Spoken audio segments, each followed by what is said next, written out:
ETF index mutual funds నేర్చుకుని stock మార్కెట్లో రాణించాలనుకుంటున్నారా? వెంటనే ఈ నెంబర్కి కాల్ చేయండి.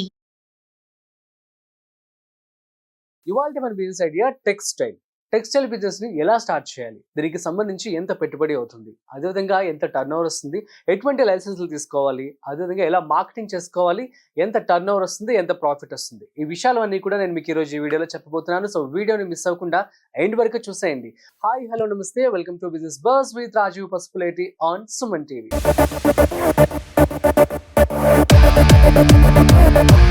సో టెక్స్టైల్ బిజినెస్, దీనికి ఇండియాలో చాలా ప్రాముఖ్యత ఉంది.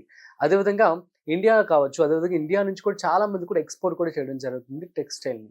సో అయితే ఇందులో భాగంగా ఏంటంటే మీరు 6 రకాలుగా టెక్స్టైల్ బిజినెస్ స్టార్ట్ చేయవచ్చు. అంటే ఎట్లా అంటే, ఫర్ ఎగ్జాంపుల్ టెక్స్టైల్ మ్యానుఫ్యాక్చరింగ్ కావచ్చు, అల్లడం వేవింగ్ ఉంటుంది కదా దాన్ని, సో అక్కడ నుంచి కావచ్చు, తర్వాత ప్రింటింగ్, రీటైల్ స్టోర్, అదేవిధంగా online boutique, retail store, wholesale business, export business, ఇలా కొన్ని రకాలుగా ఉంటాయి. నేను క్లియర్గా ఒక్కొక్క దాని గురించి మీకు చెప్తూ ఉంటాను. సో అయితే వీటికి వచ్చేసి పెట్టుబడి మనకు మినిమం 5 లక్షల రూపాయల నుంచి 30 లక్షల రూపాయల వరకు అవుతుంది మాక్సిమం. సో మీరు కనుక ఇంకొంచెం పెద్దగా కనుక పెట్టుకోవాలి అనుకుంటున్నట్లయితే 50 లక్షల రూపాయలు కూడా ఖర్చు అయ్యే అవకాశం ఉంటుంది. అయితే దీనికి సంబంధించి మరి రా మెటీరియల్ అనేది ఎలా తెచ్చుకోవాలి, ఏ డిఫరెంట్ కేటగిరీస్ ఈ యొక్క టెక్స్టైల్ బిజినెస్ లో ఉంటాయో చెప్తాను చూడండి. సో నెంబర్ 1 వచ్చేసి fabric manufacturing. So fabric in the sense, for example ఈ షర్ట్ ఉంది, ఈ షర్ట్ కి సంబంధించినటువంటి ఫ్యాబ్రిక్ దారాలు తయారు చేయడం, డైయింగ్, మీకు ఐడియా ఉంటుంది, వేవింగ్ అండ్ డైయింగ్ అన్నమాట. So weaving, dyeing and printing, ఈ రెండు కూడాను ఫ్యాబ్రిక్ మ్యానుఫ్యాక్చరింగ్ కిందకి రావడం జరుగుతుంది అనమాట. సో ఈ విధంగా యూనిట్ మీరు పెట్టుకోవచ్చు. దీనికి ఎంత ఖర్చు అవుతుందో నెక్స్ట్ కాసేపట్లో చెప్తాను. సో నెంబర్ 2 వచ్చేసి garment manufacturing. Shirts, pants, kurtis, ఇవన్నీ కూడాను మ్యానుఫ్యాక్చర్ చేయడం అనమాట. సో ఆల్రెడీ రెడీ అయిపోయిన థ్రెడ్స్ ఏవైతే ఉన్నాయో అవన్నీ కూడాను ఆ క్లోత్ గా గార్మెంట్ తయారైపోయిన తర్వాత ఆ గార్మెంట్ ని తీసుకొచ్చి ఈ యొక్క గార్మెంట్ మ్యానుఫ్యాక్చరింగ్ లో కనుక పెట్టినట్లయితే ఏమవుతుందంటే మనకి షర్ట్స్ ఇవన్నీ కూడా తయారవుతాయి అక్కడ. ఇది సెకండ్. ఈ విధంగా కూడా బిజినెస్ మీరు స్టార్ట్ చేయొచ్చు. లేదు అనుకుంటే రీటైల్ స్టోర్. రీటైల్ స్టోర్ అంటే మనం బయట చూస్తూ ఉంటాం కదా, ఆల్రెడీ రెడీమేడ్ ప్రొడక్ట్స్ ని అమ్మడం అనమాట. సో ఆల్రెడీ ఎక్కడైతే హోల్సేల్ గా ప్రొడక్ట్స్, ఐ మీన్ గార్మెంట్స్ అనేవి తీసుకుని రావడం జరుగుతుంది అనమాట. సో ఆ యొక్క వాటిని అమ్ముతూ ఉంటారు రీటైల్ స్టోర్స్ లో. నెక్స్ట్ వచ్చేసి ఆన్లైన్. సో ఇప్పుడు మనం చూస్తున్నట్లయితే ఆన్లైన్ కి మంచి డిమాండ్ ఉంది. మీరు ఇన్స్టాగ్రామ్ కానీ సోషల్ మీడియా కానీ స్క్రోల్ చేస్తే చూడొచ్చు, చాలా మంది కూడా ఇంటి దగ్గర నుంచే ఈ యొక్క బొటిక్ బిజినెస్ అని చెప్పి నడిపిస్తూ ఉంటారనమాట. ఇందులో భాగంగా ఏంటంటే వాళ్ళు ప్రొడక్ట్స్ ని వాళ్ళు తయారు చేయడం కావచ్చు, లేదు అంటే వాళ్ళు హోల్సేల్ గా కొనుక్కోవడం కావచ్చు. ఎట్ ది సేమ్ టైం కొంతమంది ఏంటంటే థర్డ్ పార్టీ కింద, ఫర్ ఎగ్జాంపుల్ ఆన్లైన్ లో స్టోర్స్, మీషో, అమెజాన్, ఫ్లిప్కార్ట్, వీళ్ళందరితో కూడా టైఅప్ అయిపోయి థర్డ్ పార్టీగా వీళ్ళు రీసెల్లర్ గా ఉంటారనమాట. ఆ విధంగా కూడా అమ్ముకోవచ్చు, కానీ అది ఇక్కడ అంత వర్కౌట్ అవుతుంది. సో కాబట్టి మీరు ఆన్లైన్ కనుక టెక్స్టైల్ బిజినెస్ కనుక స్టార్ట్ చేయాలనుకున్నట్లయితే మీరు ఖచ్చితంగా ఈ యొక్క ప్రోడక్ట్స్ ని, ఈ యొక్క ఏవైతే క్లోత్స్ అని వీటన్నిటిని కూడా హోల్సేల్ గా తెచ్చుకోవాల్సి ఉంటుంది. తెచ్చుకున్న తర్వాత వాటిని మీరు ఆన్లైన్ లో అమ్ముకోవాల్సి ఉంటుంది. సో మనం చూస్తున్నట్టు social media, WhatsApp, Facebook, Instagram, Twitter, వీటన్నిటిలో కూడాను ఆన్లైన్ ప్రమోషన్ అనేది మీరు చేసుకోండి. సో దాట్ మీకు మంచి ప్రమోషన్ అయితే అవుతుంది, మంచి బిజినెస్ కూడా రావడం జరుగుతుంది. ఇక నెక్స్ట్ వచ్చేసి ఎక్స్పోర్టింగ్. ఎక్స్పోర్టింగ్ అంటే మన ఇండియన్ క్లోత్స్ కి చాలా డిమాండ్ ఉంటుంది. లేదు అనుకున్నట్లయితే మన ఇండియన్స్ ఎవరైతే ఎక్కువ ఉన్నారో ఆ యొక్క కంట్రీస్ కి మీరు మన క్లోత్స్ ని మీరు ఎక్స్పోర్ట్ చేయొచ్చు. దీన్ని మీరు ఆన్లైన్ ఖచ్చితంగా ఒక వెబ్సైట్ అయితే క్రియేట్ చేసుకోవాల్సి ఉంటుంది. సో ప్రతి బిజినెస్ కూడా మీరు మంచి ఖచ్చితంగా ఫ్యూచర్ ఇప్పుడంతా కూడాను టెక్నాలజీ పెరిగిపోయింది కాబట్టి అన్నిటికీ కూడా ప్రాపర్ లైసెన్స్ కావచ్చు, ప్రాపర్ రిజిస్ట్రేషన్స్ కావచ్చు, ఆ తర్వాత ఒక వెబ్సైట్ కూడా తయారు చేసుకుని రెడీగా హ్యాండీగా పెట్టుకుంటే చాలా బాగుంటుంది. ఎవరైనా సరే ఫ్రమ్ ది వరల్డ్ యాక్సెస్ చేసుకొని మీకు ప్రొడక్ట్స్ వాళ్ళు కొనుక్కోవచ్చు. ఈ విధంగా మీరు ఎక్స్పోర్ట్ బిజినెస్ ని స్టార్ట్ చేసుకోవచ్చు. ఇక నెక్స్ట్ వచ్చేసి హోల్సేల్ బిజినెస్.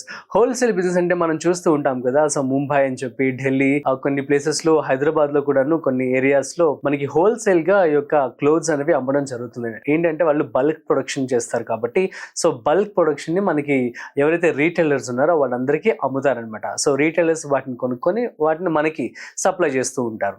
సో ఈ విధంగా జరుగుతూ ఉంటుంది. కాబట్టి మీరు హోల్సేల్ గా తెచ్చుకోవాలనుకున్నట్టయితే హోల్సేల్ కి కూడా మీరు బల్క్ గా క్లోత్స్ ని తెచ్చుకొని అమ్ముకోవచ్చు. దీనికి సంబంధించి కూడా ఎంత ఖర్చు అవుతుందో ఇప్పుడు మనం తెలుసుకోబోతున్నాం. చూడండి, మీరు కనుక ఒకవేళ ఫ్యాబ్రిక్ మ్యానుఫ్యాక్చరింగ్ కనుక పెట్టుకున్నట్లయితే దానికి వచ్చేసి మీకు ₹1,00,000 నుంచి 5,00,000 వరకు ఖర్చు అవుతుంది. రీటైల్ షాప్ కనుక మీరు పెట్టుకోవాలి అనుకుంటున్నట్లయితే మీకు ₹3,00,000 నుంచి ₹10,00,000 వరకు ఖర్చు అవుతుంది. ఇప్పుడు ఆన్లైన్ బొటిక్ చూద్దాం. సో ఆన్లైన్ బొటిక్ ఏంటంటే, సో దీనికి ఫిజికల్ గా ప్లేస్ అయితే అవసరం లేదు కాబట్టి ఇక్కడ ఏంటి అంటే మీరు ఖచ్చితంగా ఆన్లైన్ వెబ్సైట్ ని రన్ చేస్తూ ఉంటారు. At the same time medium WhatsApp, social media ద్వారా మీరు కనెక్ట్ అవుతారు కస్టమర్ని. కాబట్టి మీరు ఫొటోస్ తీసి ఆ ఫొటోస్ని మీరు చూపించవచ్చు. సో కాబట్టి ఇందులో అంత పెట్టుబడి ఉండే అవకాశం ఉండదు. సో మినిమం మీరు 50,000 రూపాయల నుంచి ఈ యొక్క ఆన్లైన్ టెక్స్టైల్ బిజినెస్ని స్టార్ట్ చేసుకోవచ్చు. మాక్సిమం మీరు 3 నుంచి 5 లక్షల రూపాయల వరకు పెట్టుబడి పెట్టుకోవచ్చు. ఒక ప్రాపర్ వెబ్సైట్తో కనుక మీరు రన్ చేస్తున్నట్లయితే అట్ ది సేమ్ టైం మీరు ఎక్స్పోర్ట్ కూడా ఇందులో మీరు యాడ్ చేసుకోవచ్చు. Now garment manufacturing. So manufacturing అంటే కొంచెం పెద్ద ప్రాసెస్ అనమాట. ఇక్కడ మీరు ఏంటంటే వేవింగ్ చేయాల్సి ఉంటుంది, అదేవిధంగా డైయింగ్ చేయాల్సి ఉంటుంది, at the same time printing కూడా చేస్తూ ఉంటారు. మీరు చూసారా ఉప్పాడ, రాజమండ్రి, కాకినాడ దాటిన తర్వాత ఉప్పాడ అని ఉంటుంది. నేను ఒక వీడియో చేయడం జరిగింది ఉప్పాడ శారీస్ సంబంధించి. అక్కడ వాళ్ళు చేనేతలు వాళ్ళందరూ కూడా ఎలా చేస్తూ ఉంటారు అంతా కూడా మంచి వీడియో అయితే చేయడం జరిగింది. మీకు పాసిబిలిటీ ఉంటే వెళ్ళి చూడండి. సో ఏంటంటే ఇందులో వాళ్ళు ఆ యొక్క థ్రెడ్స్ ఏవైతే ఉన్నాయో వాటిని తయారు చేసి వాటిని మెషిన్స్ ద్వారా వేవ్ చేస్తూ ఉంటారనమాట. ఆ వేవింగ్ అయిపోయిన తర్వాత డైయింగ్ ఉంటుంది. This is very beautiful process. ఈ ప్రాసెస్కి ఖచ్చితంగా ఎక్విప్మెంట్ మనకి చాలా అవసరం. సో అందులో కలర్స్ కూడా యాడ్ చేస్తూ ఉంటారు. ఆ తర్వాత ప్రింటింగ్. ఇప్పుడు మనం చూస్తూ ఉన్నాం చాలా వరకు కాస్ట్యూమ్స్ అన్నిటికీ కూడాను ప్రింటింగ్ అనేది చాలా ట్రెండ్గా మారిపోయింది. అందరూ కూడాను ఇటువంటి కాస్ట్యూమ్స్ వేసుకోవడానికి ఇష్టపడుతూ ఉన్నారు. సో కాబట్టి ఒక ప్రింటింగ్ మెషిన్స్ ఇవన్నీ కూడా మెషిన్స్తో తయారు చేయాల్సి ఉంటుంది. కాబట్టి ఖచ్చితంగా దీనికి చాలా ఎక్కువ ఖర్చు అయితే అవుతుంది. సో మినిమం మీకు 25 లక్షల రూపాయల వరకు ఖర్చు అవుతుంది, అరౌండ్ 25 లక్షల రూపాయలు. అండ్ ఒకవేళ మీరు హోల్సేల్ బిజినెస్ కనుక స్టార్ట్ చేయాలనుకున్నట్లయితే దీనికి కూడా మీకు వచ్చేసి మినిమం 5 లక్షల రూపాయల నుంచి మాక్సిమం 15 లక్షల రూపాయల వరకు ఖర్చు అవుతుంది. ఇప్పుడు మనము లైసెన్సెస్ చూద్దాం. సో ఏ బిజినెస్ కైనా సరే ఖచ్చితంగా లైసెన్సులు తీసుకోవాలి కదా. లైసెన్స్ తీసుకున్న తర్వాత మాత్రం మీరు బిజినెస్ మొదలు పెట్టుకోగలరు. సో కాబట్టి ఏ బిజినెస్ కైనా సరే కూడా ఖచ్చితంగా మీకు 20 లక్షల రూపాయల కంటే ఎక్కువ టర్న్ ఓవర్ కనుక వస్తుంది అని అనుకుంటున్నట్లయితే వాటికి మీరు ఖచ్చితంగా GST రిజిస్ట్రేషన్ చేసుకోవడం మంచిది. ఇప్పుడు దీన్ని మీరు ఆన్లైన్లో పెట్టుకోవాలి, ఆన్లైన్ వెబ్సైట్ క్రియేట్ చేసుకోవాల్సి ఉంటుంది. ఆన్లైన్లో మీరు అమెజాన్, ఫ్లిప్కార్ట్ వీటిలో కూడా లిస్ట్ చేస్తారు. కాబట్టి ఖచ్చితంగా మీరు GST రిజిస్ట్రేషన్ ఉన్నట్లయితేనే వాళ్ళు యాక్సెప్ట్ చేస్తారనమాట. సో ఈ విధంగా మీరు GST రిజిస్ట్రేషన్ మస్ట్ అండ్ షుడ్గా తీసుకోండి. ఇది మీకు ఆన్లైన్లో అవైలబుల్గా ఉంటుంది. Next MSME or Udyam registration. ఆ యొక్క పోర్టల్లోకి వెళ్ళి మీరు micro, small, medium skill entrepreneurship కింద రిజిస్ట్రేషన్ చేసుకోండి. ఎందుకు అంటే మీరు కనుక ఒకవేళ మీ యొక్క షాప్ కావచ్చు, మీ యొక్క బిజినెస్ ని ఎక్స్పాండ్ చేసుకోవాలనుకున్నట్లయితే మనకి గవర్నమెంట్ కావచ్చు, సెంట్రల్ గవర్నమెంట్ కావచ్చు చాలా స్కీమ్స్ అనేది ఇవ్వడం జరుగుతుంది. ముఖ్యంగా మనం చూస్తున్నట్లయితే CGTMSE క్రెడిట్ గ్యారంటీ స్కీమ్ అని చెప్పి ఇందులో మీకు 50 లక్షల రూపాయల వరకు మీకు లోన్ అనేది అవైలబుల్ గా ఉంటుంది. అదేవిధంగా స్టాండప్ ఇండియా స్కీమ్, ఇది కూడా మీకు 1 కోటి రూపాయల వరకు లోన్ అనేది రావడం జరుగుతుంది. అదేవిధంగా ముద్రా లోన్, ఇది మీకు 20 లక్షల రూపాయల వరకు రావడం జరుగుతుంది. ఇలా లాట్ ఆఫ్ స్కీమ్స్ బిజినెస్ కోసం సెంట్రల్ గవర్నమెంట్ అనేది సపోర్ట్ చేయడం జరుగుతుంది. సో ఈ స్కీమ్స్ కనుక మీరు ఎలిజిబుల్ అవ్వాలనుకున్నట్లయితే మీరు ఖచ్చితంగా ఉదయం పోర్టల్లోకి వెళ్ళి MSME కింద రిజిస్ట్రేషన్ చేసుకోవాల్సి ఉంటుంది. Shop and establishment licence. ఖచ్చితంగా షాప్ అండ్ ఎస్టాబ్లిష్మెంట్ లైసెన్స్ కూడా మీరు తీసుకోవాల్సి ఉంటుంది. ఇది మీరు మున్సిపల్ కార్పొరేషన్ దగ్గరికి వెళ్ళి తీసుకోవచ్చు. అదేవిధంగా ట్రేడ్ లైసెన్స్ కూడా మీరు తీసుకోవాలి. సో ట్రేడ్ లైసెన్స్ ఎందుకు అంటే ఇది మీరు బిజినెస్ ని లీగల్ గా రన్ చేయాలి అనుకున్నట్లయితే దీనికోసం మనం ట్రేడ్ లైసెన్స్ తీసుకోవాల్సి ఉంటుంది. నెక్స్ట్ ఇందాక నేను చెప్పాను కదా ఎక్స్పోర్ట్ అని చెప్పి.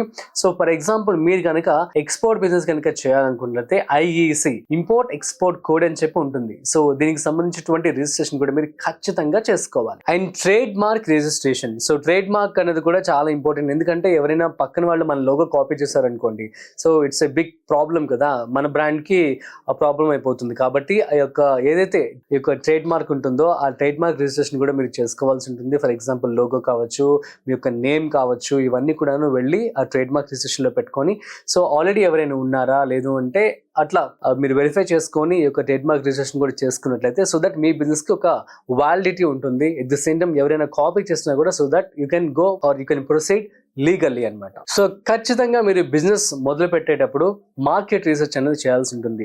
సో మీరు వచ్చేసి ఒక కమర్షియల్ ఏరియాలో మాత్రమే బిజినెస్ ని పెట్టుబడి పెట్టుకోవాల్సి ఉంటుంది అండ్ స్టార్ట్ చేసుకోవాల్సి ఉంటుంది. ఆఫ్టర్ దాట్ బడ్జెట్ కావచ్చు, సప్లైస్ కావచ్చు, స్టాఫ్, మార్కెటింగ్ అంతా కూడా మీరు ప్రాపర్ గా స్టడీ చేసుకోవాలి. లీగల్ రిజిస్ట్రేషన్స్ ఇందాక నేను చెప్పాను కదా, GST, MSME, ట్రేడ్ లైసెన్స్, అదేవిధంగా ఈ యొక్క లైసెన్స్ అన్ని కూడా మీరు ఖచ్చితంగా తీసుకోవాలి. Tailors are manufacturers. సో ఎవరైతే ఒక ఫ్యాబ్రిక్ మ్యానుఫ్యాక్చరింగ్ యూనిట్ కి సంబంధించి టైలర్స్ ఉంటారో, మ్యానుఫ్యాక్చర్స్ ఉంటారో, వీళ్ళందరినీ కూడా స్టాఫ్ ని మీరు ప్రాపర్ గా స్కిల్డ్ లేబర్ ని మాత్రమే తెచ్చుకోవాల్సి ఉంటుంది. అన్స్కిల్డ్ ఉన్నప్పుడైతే ఆబ్వియస్లీ మనకి ట్రబుల్స్ అనేవి రావడం జరుగుతుంది. కాబట్టి సో స్కిల్డ్ పీపుల్ మాత్రం మీరు హైర్ చేసుకొని సో దట్ మీ యొక్క బిజినెస్ ని స్టార్ట్ చేసుకుంటే మంచిదన్నమాట. అట్ ది సేమ్ టైం మీరు ప్రోస్ అండ్ కాన్స్ అంటూ ఉంటాం కదా, ఎంతైతే మంచిగా ఉంటుందో అంతే విధంగా చెడుగా కూడా ఉంటుంది. కాబట్టి ఆబ్వియస్లీ మీరు కాన్స్ వైపు ఎక్కువ కాన్సన్ట్రేషన్ చేసుకొని అందులో భాగంగా మీరు ఎటువంటి ఫర్ ఎగ్జాంపుల్ మనం చూస్తున్నట్లయితే రీసెంట్ గా ఫుడ్ బిజినెస్ సంబంధించి చాలా మంది కూడా స్కామ్స్ చేయడం జరిగింది. మనం చూస్తున్నట్లయితే రీసెంట్ గా అడల్ట్రేషన్. సో అడల్ట్రేషన్ అంటే, so for example ginger garlic paste ని వాళ్ళు చాలా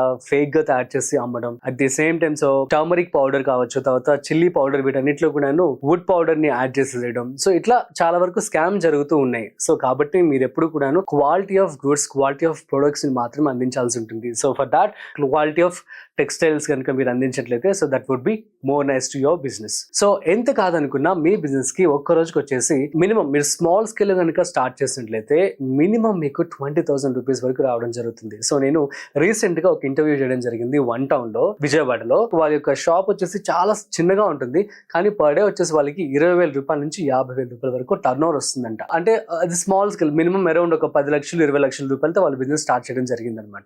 ఇప్పుడు మనం దీన్ని క్యాలిక్యులేట్ చేసుకుంటే పర్ డేకి 20,000 యావరేజ్ గా తీసుకుందాం. పర్ మంత్ కింద 30 into 2 ఈజీగా 6 lakhs రూపీస్ వరకు రావడం జరుగుతుంది. ఇందులో రా మెటీరియల్ కావచ్చు, తర్వాత మొత్తం capital what ever the amount మీరు అందులో ఇన్వెస్ట్మెంట్ చేశారో, I mean even the employees కావచ్చు, అంతా తీసేసిన తర్వాత కూడా మినిమం తనకి 2 లక్షల రూపాయల నుంచి 2,50,000 రూపాయల వరకు ప్రాఫిట్ అయితే రావడం జరుగుతుందట. So that's it. ఈ విధంగా మీకు మీ యొక్క బిజినెస్ స్కేల్ ని బట్టి స్మాల్ స్కేల్ నుంచి లార్జ్ స్కేల్ వరకు మీరు బిజినెస్ కనుక మొదలు పెట్టుకున్నట్లయితే సో అదే విధంగా మీకు రిటర్న్స్ కూడా రావడం జరుగుతుంది. సో మంచి ప్రాఫిటబుల్ బిజినెస్ ఐడియా మన ఇండియాలో ఈజ్ ది క్లోత్స్ బిజినెస్ అని చక్కగా చెప్పొచ్చు.